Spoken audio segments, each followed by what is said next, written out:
Hello mga ka-Andokis at magandang araw Baguio City. Welcome to Andoks Vlogs! Ako po si Andoks at your service, and kung nakikita ninyo ngayon, balik na naman ako sa solo mode. Medyo for the past few days, medyo naging sentimental lang ako at saka medyo naging mushy about things. Kaya ako naisipan gumawa ng content na ito. Just to give you an overview as to why I decided to create this content is there's one thing that I learned which is very important right now sa trabaho ko on how I deal with people, being I'm someone working in the human resources department, and also it's also something that I learned to discover sa sarili ko, kaya gusto kong i-share sa inyo ito. This is what we call the 5 love languages. Love. Anong kinalaman ng isang single guy talking about love language? Well, in fact, he's not in a romantic relationship. Baka yun ang una nyo sasabihin. Ang harsh ninyo, no? Hindi naman ibig sabihin kasi na if you are not in a romantic relationship, you will not be able to apply these 5 languages already. Remember that in our daily activities, we deal with different types of relationships. Relationships with colleague, relationships with family members, relationships with friends, aside from, of course, our romantic linkages with others. So, ang nangyari kasi nito is yung mga barkada ko na gusto ko sanang i-shout out ngayon, Kate, Army, Mart, Steve, Caroline, at saka Nico, hello sa inyo. Ay, i-share ko nga sa inyo na years ago, when we were preparing for a wedding, I think in San Juan, La Union, napag-usapan namin yung 5 love languages. Ang ginawa namin is for us to identify our dominant love language doon sa 5 and sharing it also with others. During that time, I was able to identify my own love language as well as identified the love languages of my college barkada. And I came to realize na, kaya pala ganito ang way ng pagpapakita ng affection nitong isa kong kasama, at saka siya, ganyan, at saka pati ako. We came to understand each other's love language, and I've always been sharing these to my colleagues at the Human Resources Department. Not really because I'm a love guru or something, but it can help you understand how someone shows affection and why someone's way of showing affection is different from how you show your affection as a person. So, ano nga ba tong 5 language na ito?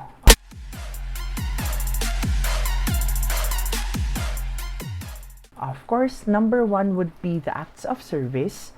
Number 2 would be gifts. Number 3 would be quality time.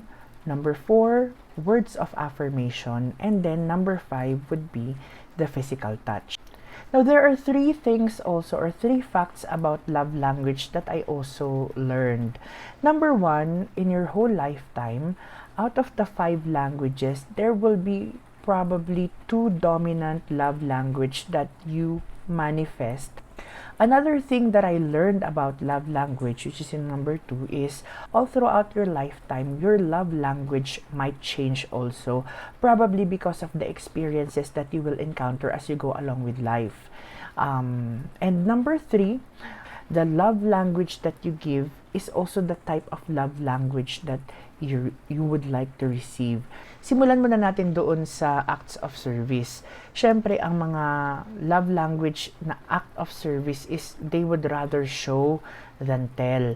Kaya kapag ang taong ka-deal mo or kausap mo or yung taong kakilala mo, ang love language would be act of service, they are more of the person na mas nagpapakita lang ng mga good deeds such as cooking for you, picking up your cubiertos pag nahulog. Cubiertos, Espanyol.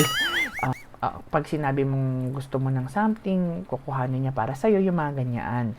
Kapag ang love language ng isang tao would be acts of service, syempre, dapat ikaw din, you show rather than tell. Syempre, importante dun sa mga acts of service na love language is for you to follow through with what you say that you will do. Importante din dun sa mga acts of service would be for you to assist them with stressful or time-consuming tasks because yun yung mga na-appreciate nila. At saka, syempre, you have to be spontaneous. Syempre, like, you surprise them at work by giving them something, flowers, chicharon, or whatever, di ba? Iwasan ninyo kapag ang ang love language is act of service, that would be ignoring their requests for help, hindi ka nagfa-follow up or nagfa-follow through, or being close-minded. Yun yung mga iiwasan natin kapag ang ka-deal natin na ang love language ay acts of service. Now, in relation to acts of service, meron din tayong receiving gifts. Ang mga receiving gifts would be, of course, thoughtfulness through gift-giving ang kanilang strength. When they give gifts, it doesn't necessarily have to be costly. A little act of thoughtfulness through a tangible item would already be good enough for them. Sila yung madalas na nagbibigay ng mga, small tangible items. So, when you are dealing with a family member or colleague na ang love language ay gifts, ang pwede mong subukan na gawin would be for you to always remember important dates. Yun pala yung ibig kong sabihin. Magbigay ka ng mga souvenirs when you travel without them. Importante sa kanila yon. Or small reminders or tokens when they don't feel that they're at their best. An example would be, bad day, bigyan mo lang siya ng tsokolate, matutuwa yung taong to. And of course, being intentional on dates, especially their birthday. Kapag ang love language is receiving gifts, of course, we have to avoid forgetting special occasions, being materialistic, because minsan kapag gift giver yung love language ng isang tao, feeling ninyo, masyadong materialistic siya, di ba? And of course, yung pag nagbibigay ka lang ng regalo na walang love and affection, or it's just because it's your call of duty, those are the things that you have to avoid when you're dealing with someone whose love language is receiving gifts. The third love language would be quality time. Ang importante sa tao na quality time ang love language is more on the quality of time spent and not on the quantity of time spent. You can spend 3 hours watching TV and not connecting with a person. Hindi gusto yun ng quality time ang love language. They want, even if it's just 15 minutes, na meron kayong deep connection through communication. When someone's love language is quality time, what we can do would be, we have to be mentally present when we are with them. Kasi nga, hindi ito yung gaano kahaba yung oras. It's the quality of time that you are spending with them. Syempre, maganda rin na kapag quality time, make time to explore new places together. Iwasan yung mga time na nai-interrupt, like for example, you're spending time with that person tapos biglang magre-ring yung telepono, diba? Maganda rin for you to connect or to find small moments to connect with that person. And importante dun sa quality time would be deep conversation and quality conversation. Syempre, iwasan natin syempre when we are distracted, when we are with them. Madalas kapag quality time ang love language ng isang tao, pakiramdam natin needy siya, yung mga ganyan. And syempre yung parang iwasan nyo rin yung nagko-complain kayo na you're spending quality time together. Naku, ayaw na ayaw yan ng mga quality time na love language. Ang susunod naman would be the words of affirmation. So we are already on the fourth.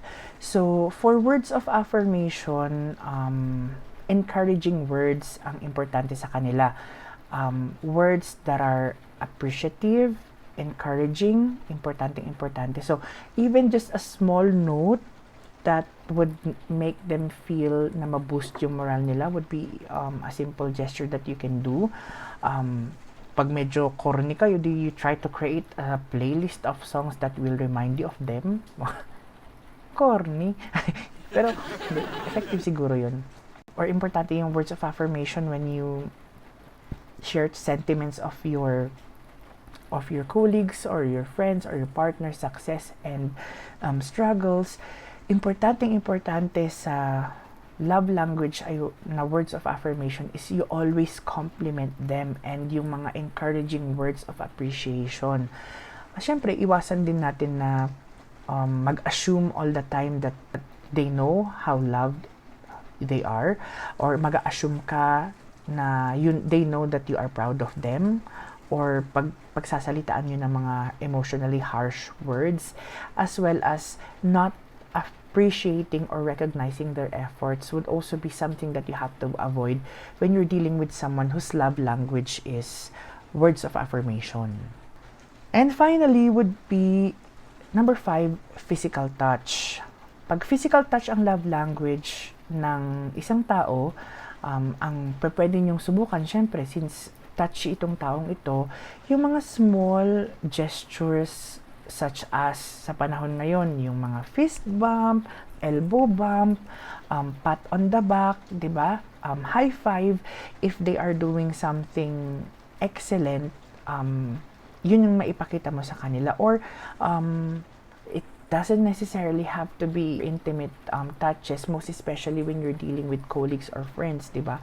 Pero syempre when you're dealing with partner, importante sa kanila yung mga ikaw ang mag-i-initiate ng intimacy. Pero pag kaibigan or colleagues, ikaw ang mag-initiate ng mga fist bump or mga elbow bump. Gustong-gusto nila yon. Ang kailangan naman iwasan kapag if you're dealing with someone whose love language is physical touch, syempre yung ikaw yung maghihintay for them to show their affection through touch, at saka yung long periods without physical connection, as well as magbibigay ka ng affection pero very cold, yung parang hindi siya wholehearted na ginagawa mo. So of course that's something that you also have to avoid. So yun mga ka-Andokis, again, the 5 love languages would be the acts of service, gifts, quality time, words of affirmation, at saka physical touch. So kayo mga ka-Andokis, ano ang love language ninyo? Huwag niyong kalimutan na mag-comment down below kung ano yung love language ninyo para at least mas maintindihan ko rin kayo, di ba? Ako, all through my lifetime, I have always felt na ang aking love language would be quality time and words of affirmation. Those are my 2 dominant love languages. And syempre, bago tayo mag-end, I would also like to take this opportunity to give a shout out to a few people. First time kong gagawin ito, or second, or I'm not sure, basta ngayon ko lang gagawin itong pag-shout out. I would like to give a shout out to my family members na nandito sa Luwakan, sina Ate Susan, si Justin, at saka si Toti. Maraming salamat for making my weekend a special one. Ako yung na-surprise instead of kayo yung sinurpress ako, and alam nyo kasing medyo matagal-tagal na rin tayong hindi nakikita, so thank you for spending quality time. Love language. Quality time with me. I would also like to greet my best buddy, si Uncle. Uncle Florante, belated happy birthday to you. And gusto ko rin magpasalamat kay Chef Elrico Colendra. Nabubulol ako. Chef Iko. Kay Chef Iko na lang. Thank you, Chef Iko, doon sa surprise na ginawa mo kahapon. Hindi lang ako na-surprise, nabusog pa ako. So, yun. Maraming salamat sa'yo. And syempre doon sa mga katrabaho ko from the Manor at Camp John Hay, the Forest Lodge at Camp John Hay, at saka syempre yung aking bagong pamilya with the COVID-19 screening facility people. So there you go mga ka-Andokis. Dito na nagtatapos ang aking content. Now, If there are still other contents that you would like me to do, please don't forget to comment down below. At saka syempre, gusto ko rin malaman kung anong love language nyo. So I hope ilagay nyo doon yung top 2 dominant love languages ninyo. And kung hindi pa kayo nakapag-subscribe sa YouTube channel ko, my YouTube channel is AndokiZms. Meron din tayong Facebook page and that's also AndokiZms. Pwede nyo rin po akong i-like at saka i-follow doon. And dun sa mga previous contents ko, pwede nyo pa rin po siyang panoorin. So yan, dito na nagtatapos mga ka-Andokis ang isa na naman nating makabuluhan, trying to be makabuluhang pag-uusap. So maraming salamat for your time and I still hope that we stay safe sa mga susunod na araw and stay healthy all the time. Again, this is Andoks at your service and you just watch Andoks Vlogs. Peace out. Ooh.